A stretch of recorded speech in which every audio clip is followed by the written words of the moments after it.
We're recording. And we're live. Welcome back to episode 27 of the RINO podcast. Me and Caitlin greeting you.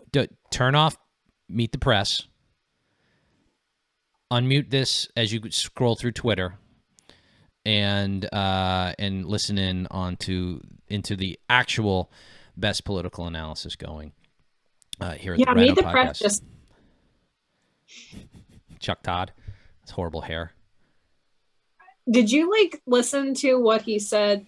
Something about oh my God, we bought into that the liberal bias thing. We bought into it. And we shouldn't have bought into it. It's really, man. There's no buying into it. There's no buying into it. You have liberal bias. Shut the fuck up. It's we've accepted it. We've accepted it a long time ago, but we're just gonna have to just keep calling it out. It's gone beyond bias. They have an agenda. It's just to be an arm of the Democratic Party. Okay, all right. Sometimes he asks great questions. Sometimes he decides to do a journo. He decides to do a journalism, and he asks great questions. But most of the time, it's just bullshit. It's like listening to Chuck. It's not Chuck. Jake Tapper. Jake Tapper's the worst. He used to be okay a while back, but now it's just totally corrupted. Total garbage. By the monster. He has Bill Kristol on weekly. It's bad. Yeah. So had a 2-week layoff, everybody. Welcome back. Had a very great, relaxing vacation. I went to our nation's capital, took the family there, did some sightseeing. Got to see a lot of the monuments, a couple museums.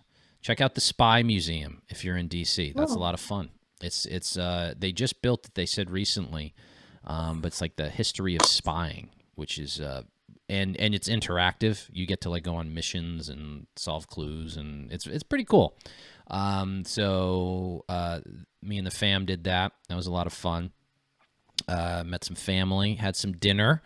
Was sitting next to former Senate Majority Leader Trent Lott, and somebody else who looked familiar, but I couldn't tell. I think it was a former senator too. But they were sitting. We were at a posh, place for dinner. I think it was vacation, treat myself. And someone in my family looks over and goes, "Hey, do you know who that is?" I'm like, "Yeah, I know who that is." And it was Trent Lott. So he's still kicking around D.C. I don't know what he's doing, right? What are they? I guess they're lobbyists now? I think so. Part of the swamp? Maybe. Part of the swamp. Got to make money somehow. Yeah, totally. Then went up to Hershey Park. Which nice. I may buy stock in Hershey because I think they do a great job there. And then the beach and then home. That was it. No. Nice. Yeah, so it was a good time. How about you? What'd you do while we were away? I worked like a dog. I worked 70 hours these last 2 weeks each week. Well, good. Work is good. Working is good. Summer is my busy time. So because of pool stuff. So whenever it's summer, that's when my schedule gets nuts. Well, good, because working is good. And you know what, Caitlin? What? A lot of people are working again. They're going to have to starting September. Do you know what happens when a lot of people start working again? The unemployment rate goes down. And do you know what happens when the unemployment rate goes down, Caitlin? It means what happened? We don't need social welfare programs as much. We don't need government intervention like we did in perhaps an economically dire time. But the libs don't. March. The libs don't fucking get that. They don't get that at all. There was an unemployment numbers report that was released on Friday. To be quite honest, I'm still a little concerned because a large chunk of it was seasonal government jobs, which is not good. But it's a little bit better than before, even though we should be hitting 1 million jobs, to be quite honest. Right. And we're not hitting it. We're just not hitting it. I don't know what else to say. We're just not hitting what we should be hitting. We never hit our growth. That was predicted. We've fallen short of growth. No, we fell behind by like 2%, Yeah, right? like a big number. That's a lot. Mm-hmm. That's a lot. No, and it's just, people wonder. We're going to get into all of it, but people wonder. Well, nobody really actually wonders anymore. There's two people: the people that know why it's happening and the people that deny why it's happening. Nobody's wondering anymore. I got to rephrase this, but it's because of Biden and the Dems' policies. It's not hard to figure out. And we spoke about this in March, Jeff. Like, we talked about the stimulus bill in March, where we were like, this is not how you stimulate the economy after you move into vaccination mode for a pandemic. This is not how you do it. You don't hand people checks. You don't extend unemployment insurance. You don't extend any type of moratorium on any type of business. And here we are. We have inflation. We don't have the job growth numbers that we want. And we have to be quite honest, I would not be surprised if we move into stagflation. Some form of that. I mean, the way I think we're already there. Yeah, the way we're printing money is awful. Let's get started with our esteemed senior senator from Massachusetts. I have this queued up. Let's see here. My favorite person ever of all time.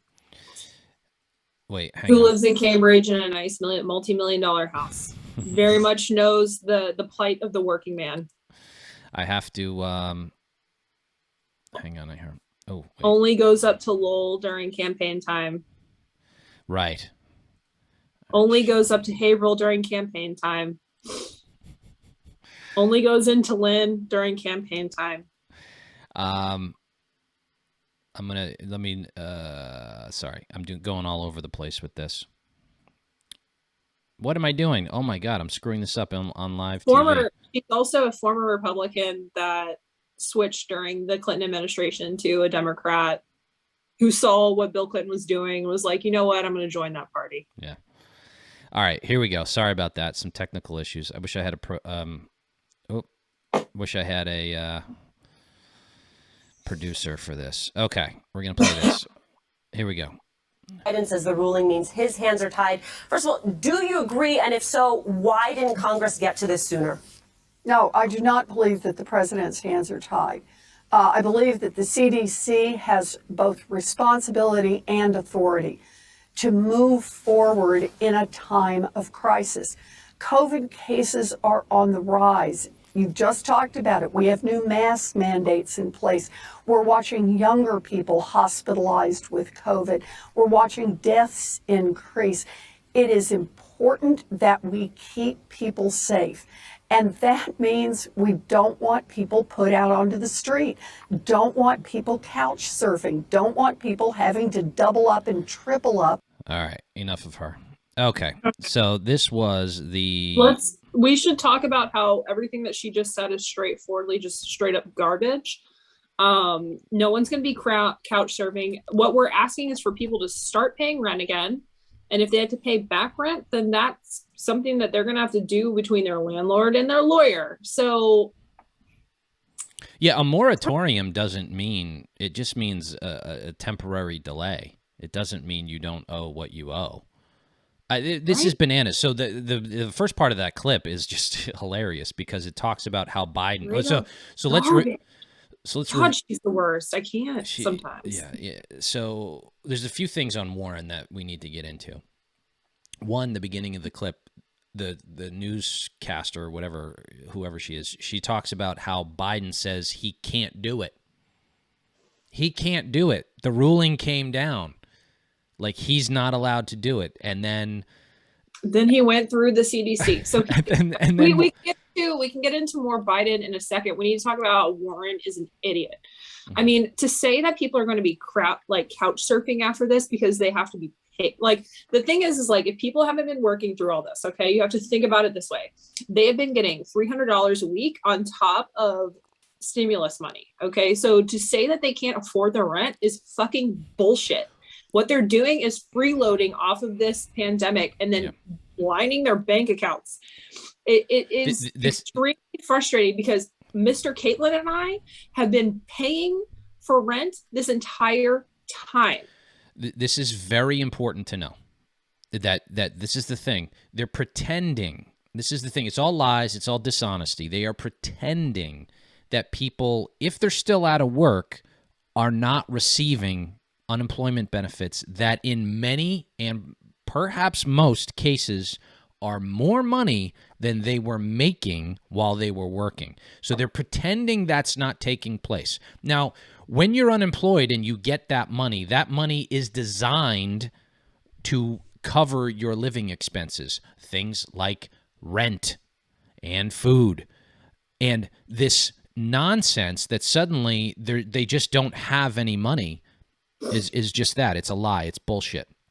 So Right. we're never. It's fucking bullshit. Like, I don't, it extremely frustrates me because what Liz Warren is doing is not punching down on like Blackstone and all these other big lenders and all of this other stuff and all these, you know, big conglomerates that own like a lot of like apartments. No, what they're doing is screwing the small landlord that owns property that rents it out.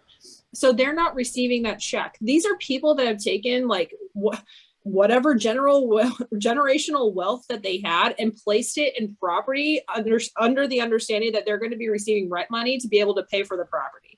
Okay, so they haven't been able to do that, and it has been squeezing these people. I don't understand how they can sit here and act like that's not happening. Because this is while these other people have been receiving money on a weekly, monthly basis in UI and all this stimulus, they have been getting money. Correct. Correct. I'm sorry, it sends me into almost a rage because it is just so ridiculous. But this is part when, as we said a little bit on the Patreon episode, patreon.com/RINOpod, only $1 a month, that this is the mask has sort of been taken off here. Like they're socialists, they're Marxists. We're not exaggerating here. Marx, if you read Marx, he was big on the landlords. Like that was a big big piece of his philosophy. Right. Because it's just like, how can you own the land? Like this gets into the fundamental aspects of Western civilization, property rights and property ownership. Do you actually own what you own? Yes, because you have property rights and you own the land. Like literally when you sign, okay, like I really don't think a lot of people understand like the contract basis of like renting and leasing, right?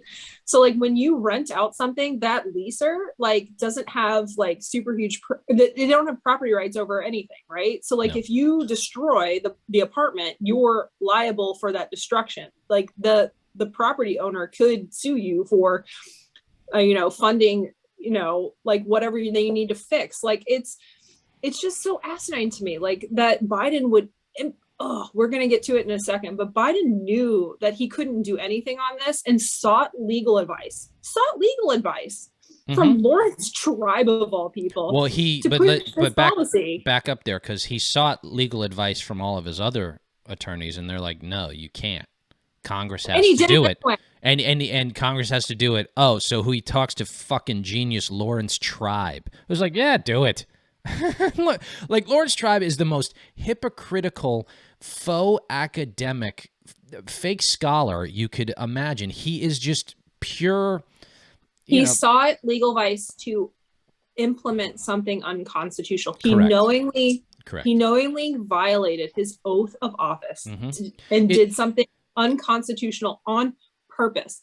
It extremely frustrates me after 4 years of Donald Trump and the left going apocalyptic on literally him breathing.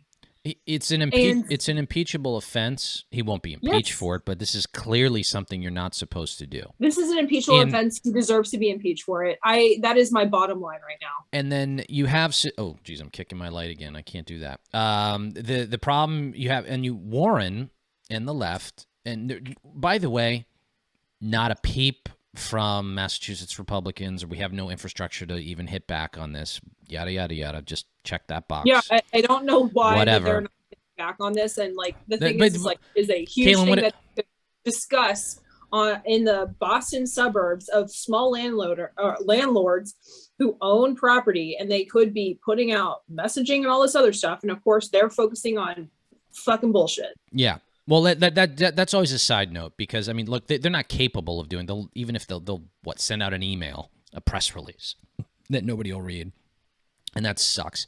That's why it's even more frustrating, because it's just like she's so clearly wrong, and the funny part about it is there's not a single, even an honest lib journalist in Boston won't sit there and go, she's really way off on this. You're not supposed to do this. If the they're No, they there, support but it. That's the thing. They support the measure. Yeah. They support the unconstitutional measure. I don't because think, anybody who opposes this is heartless. Well, guess what? You want to know what else is heartless? Trying to say that property rights don't matter. Should someone come onto your personal property and destroy it? Do Right. your personal property rights matter at that point? Because you're essentially saying that it is okay that a small landlord cannot accept money for having a tenant over the course of this pandemic, and the numbers don't match, extending this moratorium. It is so frustrating, Jeff, to hear their bullshit. Yeah. The on top of this, I was on Twitter Friday, and I follow Renee Graham, columnist of the Boston Globe, who calls everybody racist because they disagree with her. And Renee, they're not racist. They just know that you're wrong. And you probably think we're racist, and I don't care. We're not. And you're just wrong. And you're welcome to come on here and debate any of this, because she was on Radio Boston, our local NPR program, which has a large audience, with Joe Battenfeld, who is also a lib. But he works for the Boston Herald, so people don't think he is. But they brought this question up, and go back and listen to this, and they're totally on board with the rent moratorium. Again, extending it and thinking that this is okay, not even taking into account any of the aspects that we just mentioned, that people are still getting paid while they're out of work, the real damage it's doing to small landlords. None of that is considered. It's just pure, and Tiziana Deering, the host of it, doesn't push back on anything. It's just it's supposed to be commentary, I guess. Then they bring Battenfeld on as a balance, who's not a balance. And I hate to break it, there's other aspects I've heard him on. If you're on the right or center right and think the folks at the Boston Herald are, other than maybe Howie Carr, are center right, you got another thing coming. There's a lot of libs over there. You should be listening to us, because we're real conservatives. Yeah. This eviction moratorium extension is fucking bullshit. It is unconstitutional.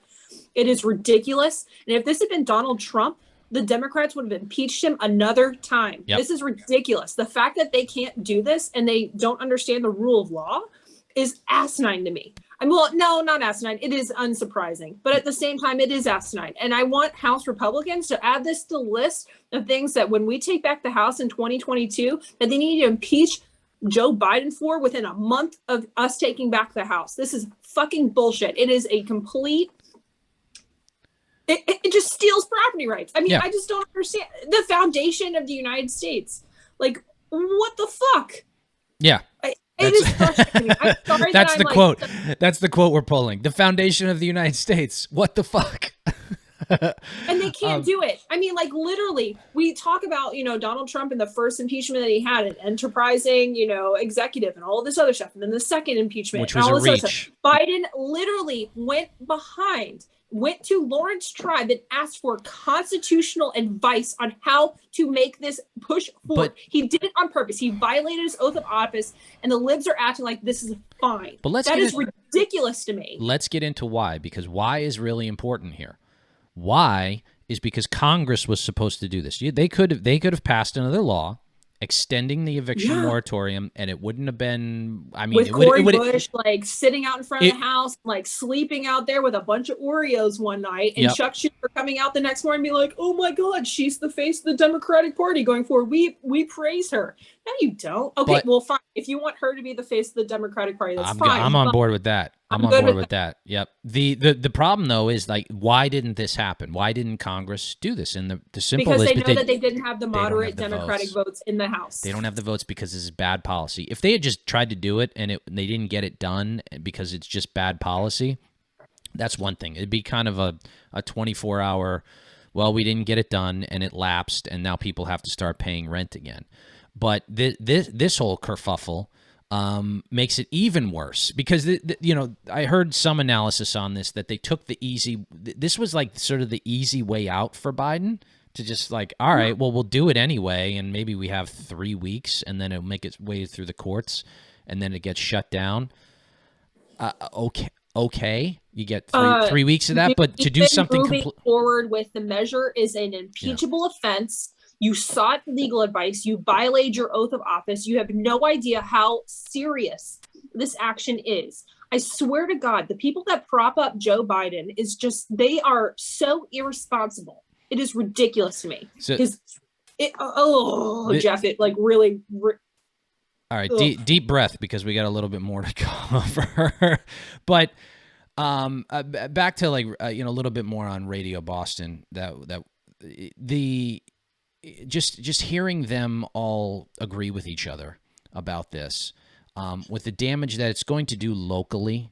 It's going to do a lot of damage. It's a bad policy. And they're talking about how it's impossible to buy a home in Massachusetts now. I'm like, no, it's not impossible. It's difficult, but also, You're making it worse for the small landlords. Yeah. You're making it worse. You're making it worse by supporting these policies. And they just don't, they're journos. They don't, this is the fucking thing about it. Like, I really, smug on Twitter is good. They're just journos. They don't know anything. They're not in business. They don't have, these aren't real jobs. They just write and report on things.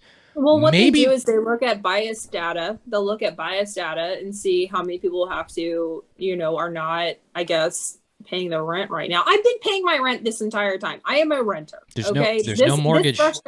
There's no mortgage moratorium. Yeah, no.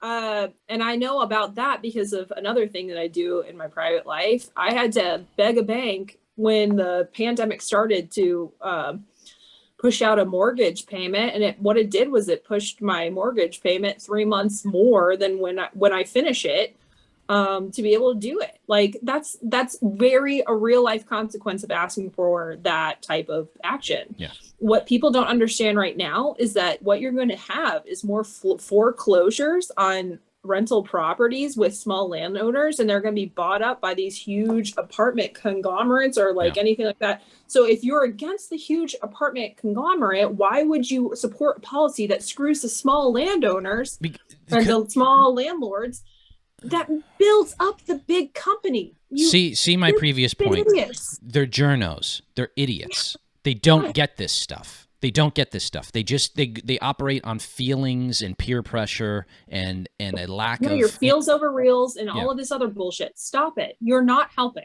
Yeah. No, this is the reason why you should listen to us, because we live in the real world where we have had to have real life experience with these type of concepts. When you're a journo, you usually don't. Like you're sitting there and you look at a piece of paper and see the data, but you have never had to really look at anything and do anything in real time with real experience. So there's another aspect of this is when Warren was talking about the dramatic overinflation of COVID.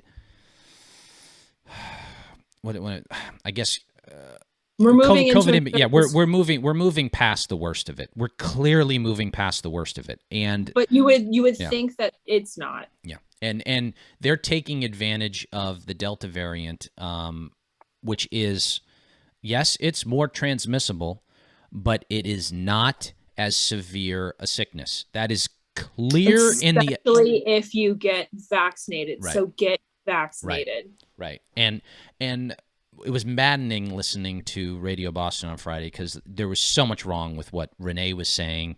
They barely let Battenfeld speak, but Tiziana Deering and Renee just dominated the discussion with misinformation, just wrong information, incorrect on all of the aspects of this, including, and we're getting into the next topic, which we'll circle back to kind of this payments thing, because I got an Ayanna Pressley clip I want to play.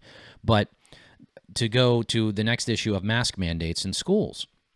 Now, And it doesn't help that the CDC is not giving good, clear information either. no. I mean, they just aren't. Like, the Biden administration has failed on vaccines.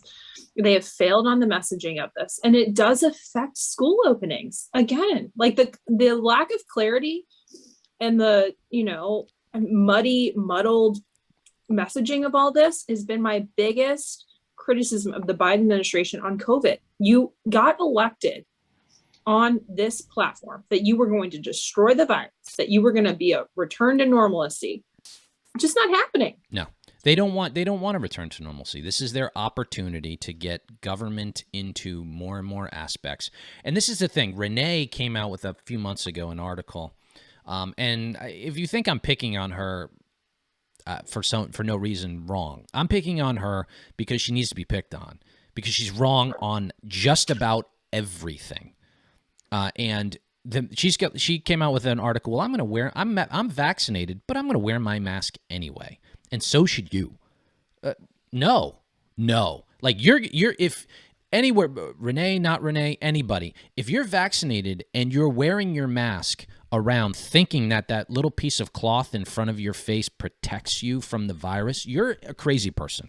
You are a crazy person. The evidence is very, very clear that the way masks work, actually an effective way, is indoors. One, you still see way too many people wearing them outside, like it's going to have any effect on anything. Two, if you're indoors and you're wearing a mask, it does not, unless you're wearing an N95 mask, it does not protect you from breathing in particles. It protects the theoretical, you cough, sneeze, breathe, water droplets leaving your mouth. If you're sick from giving it to somebody else. By the way, the media has been god awful on this by saying, well, people who are vaccinated can transmit the virus if they're exposed to it. Well, it's like, yeah, sure, you're capable of doing it, but there have also been studies that saying like the amount of viral load from somebody who's vaccinated transmitting it outward is minimal compared to somebody who's unvaccinated. And none of these aspects are talked about in these conversations with these liberals. And I'm going to name them again: Battenfeld, Renee Graham, Tiziana Deering, Radio Boston, Warren, Presley. They all pretend that masks had some dramatic effect. We just lived through an aspect where we were all masked up last spring and summer. And guess what? The rates still kept climbing, okay? Yeah. People still kept getting sick. So they're pretending like when they had the mask mandates in place, it immediately shut down everything. It did not. Okay? And it is a moderate mitigation of an indoor situation, and if everybody's fully masked. No, I mean, I think you're completely right. I mean, the only way that you are going to thwart this is if everyone's wearing N95 masks. We can't do that because of supply issues, and those should be going to medical providers, period. Of course. We're not going to have everybody in masks again in this vaccinated period. What you need to be doing is pushing vaccination. What we're not seeing is a very good public vaccination marketing campaign from the federal government. Because it is the federal government that has the vaccines and they give it to states. Okay. Charlie Baker has actually done a very good job on pushing pushing the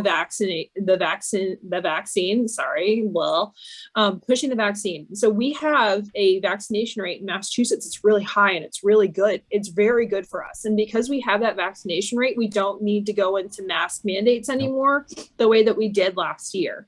The issue is other states is not happening. When the federal government is not doing their job, and yes, when you support the federal government like crazy, like the liberals do all the time, because you believe that federal power should be stronger than state power, and you don't promote the vaccine the way that you should with a big, massive federal vaccination marketing campaign, then there's a problem. And that's one of the reasons why I am not sitting here allowing Joe Biden to get away and, the CDC director, Director Walensky, right? Yeah. Walensky. And Fauci. I'm not allowing. Don't forget Fauci. Yeah, and Fauci. I'm not allowing them to get away with this because this is bullshit. Fauci gets in front of Congress and argues with Senator Rand Paul all the time, but is very much not promoting the vaccine the way that he should be. when you scream and yell at people over this, you're not going to change their minds. And yes, you're going to have to change their minds, because this is a vaccine. They're injecting it into their body. I trust it because I trust Pfizer. Pfizer's always been a good company.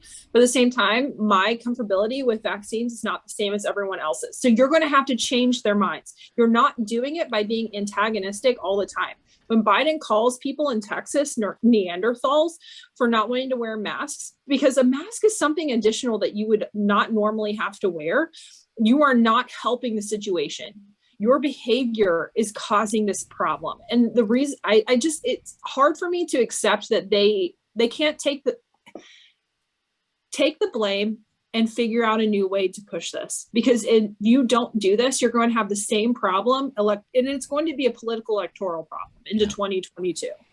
Okay, take the advice and change what you're doing, because right now Biden's political polling, his internal political polling on COVID and the economy is going into the toilet, and we've noticed this more. And presidents typically have bad Augusts. Like, I understand that that's typically the case, but this is worse than what's typical. Like, Biden is flatlining. He's going down. Which is why, to get into one of the other topics, which is why he's lashing out at DeSantis.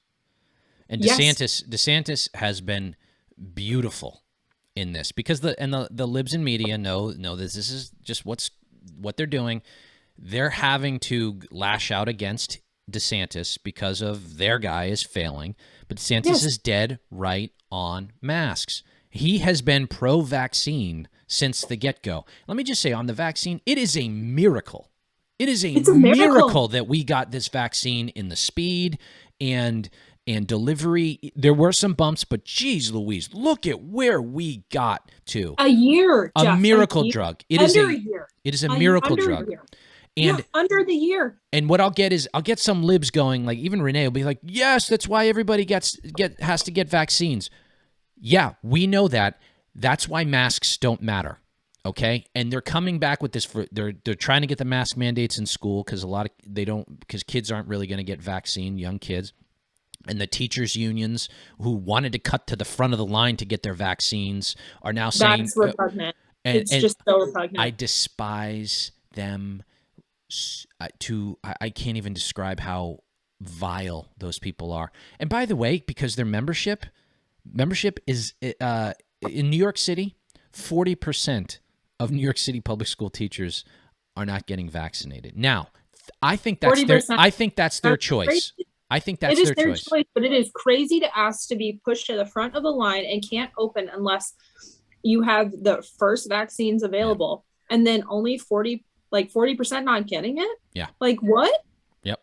And it is beyond bonkers. Well, and the one that really gets me is the healthcare workers that were like pushing vaccinations and all of that stuff. It's like, so there's Michael Brendan Doherty in National Review has a really great article on this, and if we can, he got ripped for that article. I know which one you're talking about. He did, but it's good. Bill tried to rip him into one. But there is nuance. There is nuance to what COVID has, and I get it, and I agree with a lot of it. I never got COVID. I'm a middle-aged man who I don't want to get this. You know, when I get sick, I have a bad cough, and it's just not fun. You know, so mild lung issues in the past. I got the vaccine. It made perfect sense for me to get it. If you, as Michael Brendan Doherty wrote up, if you had COVID and you still have the antibodies, and if I was in that situation, I think natural immunity is an acceptable. We should be talking about immunity and not necessarily vaccination. If you are immune to it by a natural sickness that you recovered from, or you get a vaccine, that's one. Two, there are many, and I'm going to say this from not friend of a friend, but I know of 3 women personally, just in my direct universe, that had issues after taking the vaccine with, perhaps I don't know what, maybe gynecological. I don't know, if that's the right phrase, but they're real, absolutely real. Okay. And if nurses or doctors, female nurses are hesitant to take the vaccine, I I can't say I blame them, honestly. Now they're that this is a thing. Hospitals are saying, get it or you're fired. That's a topic for another day. But there are legitimate reasons not to take the vaccine. You had it. Maybe you're thinking about getting pregnant. You know, maybe you're 23 and you're healthy and you're like, why do I need it? This does not affect young people. Or you're a kid and you don't want your child to get it, child to get the vaccine because it doesn't really affect kids. Those are all legitimate, valid, nuanced points to not getting the vaccine. And we have to have that discussion intelligently. It can't be, well, shut up and wear your mask or you're an awful person, which is where we're at and where the dynamic of the discussion we're having too. And this goes into like some deeper psychological stuff with liberals and progressives, how they are just desperate to be controlled.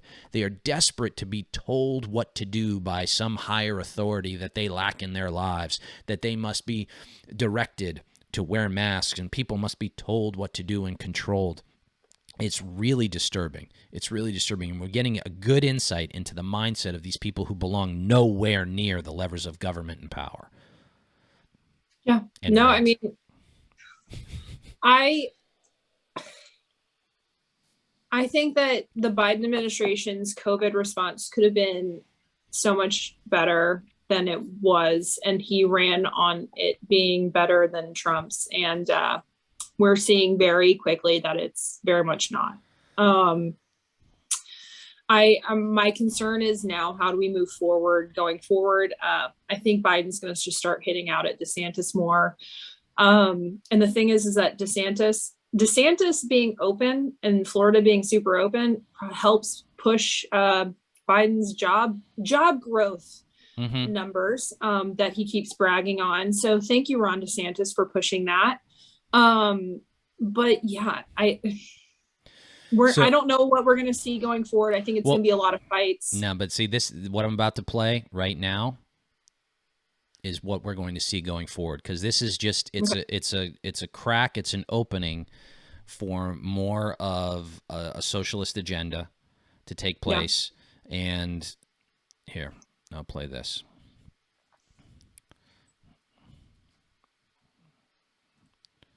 All right, here you go. This and this. As someone who grew up in a red line community, and like 85% of Black student borrowers felt I had no choice but to borrow in order to pursue higher education, in light of the fact that Black families, because of policy violence, were deprived the ability to build generational wealth, and Black policy violence, insane. Let's keep going. Yeah, I'll get to that in a second. Yep. Default at 5 times the rate of our white counterparts. That's not abstract for me. That is personal. That has been my own experience. And so the White House has continually espoused and expressed a commitment to racial justice.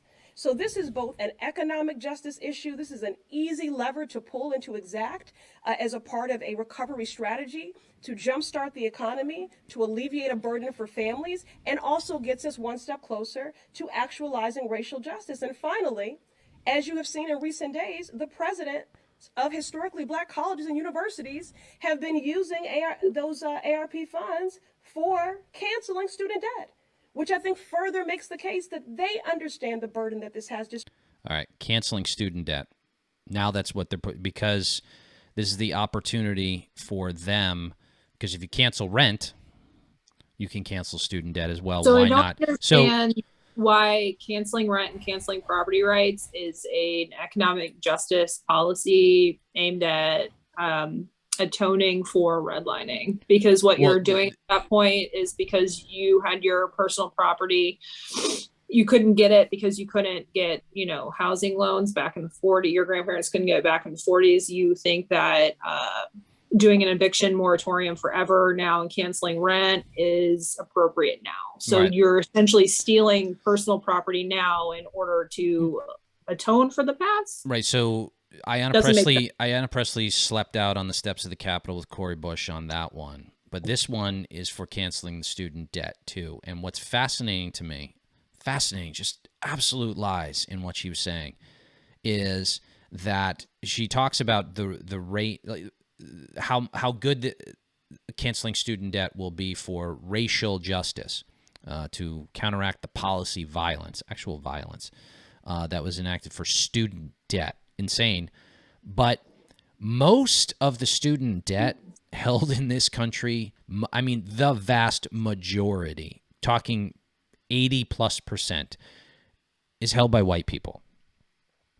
White, now, liberal, college-educated people who are having difficulty paying their loans for whatever reason. And this is going to be a big handout to them. It's just it really is bonkers. I think it's really funny that Ayanna Pressley is very pro a rich kid bailout, because the rich kids who take the loans to go to these expensive liberal arts colleges that are $65K a year, because they don't understand that they could go to a cheaper college that's closer to their home while they could work, because they're adults. They're 18, 19, 20, 21 years old. I don't understand why she is promoting door to bailout, but it's popular. Well, they're trying to push Biden to see if he can do it. If he can through the CDC issue a rent moratorium, which he can't. That's very clear. The court decisions have been very clear on this. He can't. So in a matter of weeks, it'll be struck down or whatever. They're trying to see if they can get him to do it for student debt. And it's so insane. I mean, it's so. Do another unconstitutional moratorium, and we can just impeach you in January 2022. I hope that Kevin McCarthy finds his ball sack, because let's say this for all the Republican listeners. I don't have a high degree of confidence in Kevin McCarthy. Sorry. Sometimes I do, sometimes I don't. He needs to show me a lot more before we start, backing him. Just incompetence, in space competence, in the area of competence, he needs to show me more.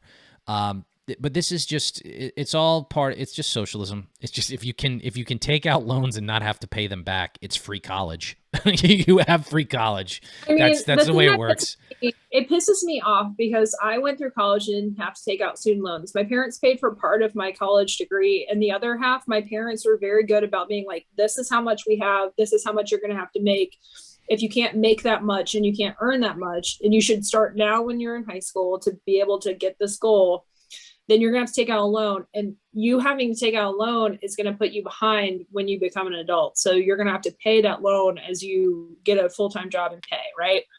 It does piss me off, because when I was in college, I had girls in my sorority would be like, you should just take out this much for your student loans, because it'll, include your spring break to Panama and all that other shit. Like, and it would really piss me off, because like I in college worked my ass off. Like I had a job. Like I went and I visited all those liberal arts colleges. Like I visited Center, and I visited all of these other, small liberal arts colleges that everyone else got to go to and they're taking out loans for. But I chose to go to the University of Louisville because I could afford it. And I didn't have to take out a loan. I don't think people understand how detrimental student loans are. And like, you don't need to go to a fancy schmancy college. Like, Or college at all. A lot of people, way too many people are going to college that should not go. No, I mean, I remember taking a English 101 class that I probably should have taken in high school. And the professor had to dumb down the curriculum. Because I had an A+ in the class, and it was easy. I mean, it was easy, but I mean, it's a topic for another day, but the colleges themselves need to be not even governmentally forced to restructure, but market-wise forced to restructure. That's one of the worst things that Obama did, was he nationalized student loans. And that was honestly one of the worst policies that could have ever happened. Because the getting a degree needs to be broken down. Like, you don't need a 4-year degree, 2 years of which have nothing to do with your major. where you're like forced to become a better, in their minds, a better, more well-rounded individual by taking courses No, that I have think nothing to do. I think the Purdue system is better, but we should move on to Biden, DeSantis. Yes, we touched on it earlier. I love this. I love Ron DeSantis. If He you're still living in impresses me more every day. yeah, if you are still in the universe of thinking that Trump would be the better nominee for 2024, Nope. no, just no. No. We've all moved on. Like everybody, my mom's moved on. My Yeah. mom was a Trump supporter. My dad is impressed with Ron DeSantis. Like my dad's an independent. My mom has always been an R. They're both very impressed with Ron DeSantis because the way that he puts down conservative policy, the way that he confronts the media is very smart and articulate. The way that he does things is just good, smooth line. He doesn't even take into the account the left. Like he doesn't even operate on their argument. It's so impressive. All you have to do is just listen to him. Just listen to him. Just the reporters, and these reporters are idiots. Like we said before, like dumb journos. They think they're going to catch him in a gotcha situation. And he doesn't even operate on their line of thinking. Yep. It's so great, Jeff. The best thing in the world is when they like manipulate edited tape like 60 Minutes did, and they get called out on it and get some more support. But I hear like, our esteemed chairman, Jim Lyons, is down at Mar-a-Lago. Or no, I'm sorry, Trump National, or maybe one of Trump's golf courses, getting photo ops. Because I was told by other people that no, Jim's not in it for the photo ops with the president, of course, and the president's family. Of course he isn't. Of course he isn't. Living in the past, Massachusetts politicians, both D and R, are always 20 minutes behind where the rest of us are, and just don't get it. Like they just. Like it's nobody cares that the quote coming out of Jim Lyons is saying that, well, Trump really doesn't like Charlie Baker. Oh boy, I'll support Jeff Deal. I doubtful he's going to. Doubtful it's going to happen, because the way this works now is we've all moved on. Like you said a second ago, we've all moved on, and it maybe Kristi Noem will launch a presidential bid where, I don't think it's going to go. She's already done. Yeah. I consider this a race against Ron DeSantis versus everybody else. Right. And everybody else is going to have to reach his level. The issue that everybody else has, okay? Ron DeSantis down in Florida does not give a shit about what the left does. He operates based on conservatism and pushes forward, not caring about their argumentation. Yeah. It's amazing. It's honestly just like crazy to watch. Yep. When I see Kristi Noem, I see Asa Hutchinson down in, Arkansas operate on the left argument and then not push forward, they're automatically weak to me. I am impressed by Ron DeSantis by pushing forward, not giving a shit. Yep. And at this point, he's on the offense. Number one. He's on the offense. He's on the offense. He gets the legislature to ban mask mandates or whatever it was, and now it's going to be challenged in court. Good. Step forward. Make them defend their argument. Don't be on defense. When you say that you're not going to get any public school funding if you put down mask mandates in your school districts in direct violation to Florida stature, good. Sue. Like, let him sue back. I love that. Like, I think it's him versus everybody else at this point. And Tom Cotton is great, but he's not as effective in the Senate. I think that I just don't see anybody really moving forward in 2024. Trump, definitely not. No, it's just not going to happen. Look, it's the same TV show we've all watched, and even if it's Trump and DeSantis on the same stage, there's two ways to tackle it. One, DeSantis, you did a great job, Mr. President. I'll do a better one. Thank you, Mr. President. But and then the libs will try to bring up January 6th, and I don't know, answer honestly, whatever. But Trump will try to go after DeSantis a little bit with some barb, and we've seen the show before, and I just don't think it'll be as effective. It might work somewhat, but we're all going to be like, yeah, whatever. And then who knows? Yeah. DeSantis may counter and fucking level him. You know what I mean? Like he's got that capability. He has, to quote, none of the other guys in 2016 had knockout power. DeSantis has knockout power. Like, Yeah. you know, like they didn't know I don't how. even think Chris Christie Yeah. had knockout power. I mean, he's smart. He was Well, great. here's the thing. I think that DeSantis is stronger than Chris Christie was. This is a thing. This is the thing, and I hate to like put it into geographical locations but people who didn't grow up kind of on the coasts in major cities, like, you know, or in major cities, didn't grow up, forgive the phrase, breaking balls with each other, right? You know, when you grow up in Boston or New York or Chicago or LA, like you know, maybe around the Florida area, it's like you get into this culture where it's like you constantly break balls, like you bust each other. Yeah. And if you can do that, if you can turn around and hit somebody with a barb, which Trump was excellent at because he grew up in that world. Christie a little bit, but you know, Jeb Bush didn't.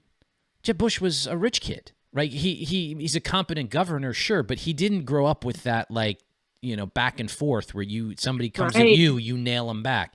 DeSantis clearly did. He clearly did. And that ball busting mentality that Trump was excellent at, that he rode to the presidency. And, you know, Hillary Clinton, when he pops in, he goes, yeah, if I did, you would be in jail. I mean, that kind of thing. DeSantis, you have to knock them back. They're always on the offense. You have to be on the offense as well. You have to come back and get them. You either have that or you don't. You either have it or you don't. And some of the guys have a little bit of it, but, you know, I don't think Kristi Noem has that capability. Tom Cotton doesn't have that capability. As good as they are at their job, they don't have that. But DeSantis does. I don't want a Republican in 2024 that's going to take the left's argument. I mean, Tom Cotton is great. Like, trust me, he's solid on policy. I have no issue with Tom Cotton, but he is not going to be able to look at Joe Biden and say, you didn't hold China accountable for unleashing this virus on us and pushing down our economic power. That is your fault. Yep. DeSantis would probably do that. Yeah. So we've gone, well, we're coming up on an hour here, Caitlin. I know. We missed 2 weeks. We had to go. Yeah, we needed a long one. All right. Just so you know, look, if you're in the bubble, go sign up for the patreon.com. We just did a great episode on JVL, Jonathan V. Last, over at the Bullshit Bulwark, and David French and Critical Race Theory.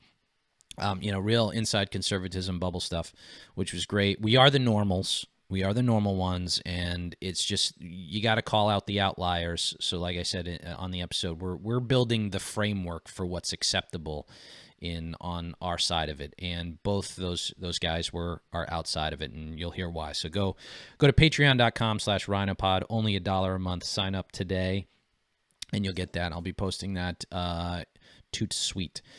We got anything else? I don't think so. Okay. Well, I think we covered it all. Yes, Ayanna Pressley is wrong on student debt, is wrong on rent. So is Elizabeth Warren. She was the student debt thing. Warren was up there with her. Tiziana Deering, I didn't tag you in this tweet, but if it somehow gets back to you, you know, have Caitlin on for Radio Boston. I'll come on. Yeah, because quite honestly, your program's bullshit. Like, and I'm sure that'll get us an invitation, but really, I mean, in reality, you know, letting Joe Battenfeld speak for a grand total of about 3.5 minutes, and in those 3.5 minutes, he's agreeing with all the lib premises. Just stop it. It'll be better radio. I mean, you know, it would be a great program. Program. Me, you, Renee, and Joan Vanaki, just weekly. That would be like it would be the most watched thing in Massachusetts for sure. Yeah, finally, some like opposing views, like. And lastly, I gotta ding you on something. Your George Takei tweet, or what? When you said cringeworthy boomer, George Takei is not a boomer. Point of order. What is he? He actually, some sad aspects. He's old enough. He was born in like the 30s, so he's not a baby boomer. Baby boomers were born after World War II. Oh, he was the same generation as Joe Biden. Yeah. He's not a boomer, but because he actually It was kind of sad. still- His family was put in the I want to say internment camps, the Japanese internment camps during World War II. Yeah, not good stuff. Yeah. But he's not a boomer. He's a horrible lib. He doesn't understand anything. I mean, I think that he's got immense brainworms. no people who play make believe for a living. I just don't hold them in high esteem for their political opinions, whether it's Matt Damon or it's or if it's George Takei. Anyway, I think Mark Wahlberg is okay. yeah, but he doesn't really voice his political opinions. That means he's conservative. Yes, I know. We know who they are, and that's why. But they're smart There's because, a lot and they're more- they're there's smart not- enough. They're smart enough Yeah. not to say anything because they know how it works. The rule of thumb has always been the conservatives in Hollywood are the celebrities that don't say anything. Yep, and by default, by them doing that means they're even smarter. Yeah. So, all right. We hope you enjoyed this episode of the Rhino Podcast. Go to patreon.com/rhinopod. Sign up today for extra content. And we will see you next time. Bye-bye. Bye.